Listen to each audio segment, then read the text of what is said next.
প্রাথমিক বিদ্যালয়ের সহকারী এবং প্রধান শিক্ষক বিন্দু যারা রয়েছে সারা বাংলাদেশে সবাইকে আমি আমার পক্ষ থেকে সালাম জানাচ্ছি।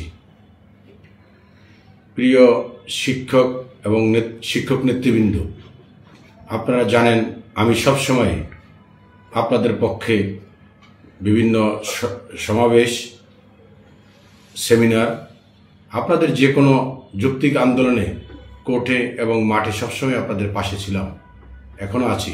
কিন্তু বর্তমান আপনাদের যে আন্দোলন যে জায়গায় এসে দাঁড়িয়েছে, এটা সাধারণ কোমলমতি শিক্ষার্থীদের ভবিষ্যতের সাথে সম্পৃক্ত। তাই আজকে আমি এই ভিডিও বার্তা দিতে বাধ্য হয়েছি।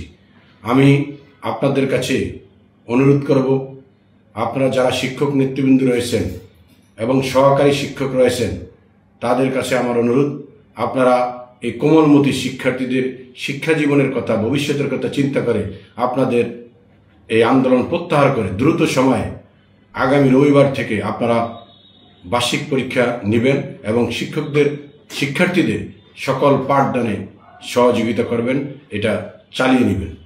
আর কর্তৃপক্ষের কাছে আমি বলবো যে যারা সচিব এবং ডিজি মহোদয়রা রয়েছেন, শিক্ষকরা আন্দোলন করেছে, এক্ষেত্রে যদি তারা তাদের আন্দোলন প্রত্যাহার করে নেয়, আপনারা তাদের যে দাবি দেওয়াগুলো আছে সেগুলো যত দ্রুত সম্ভব আপনাদের মাধ্যমে এটা বাস্তবায়ন করা, সেই দিকে নজর রাখবেন।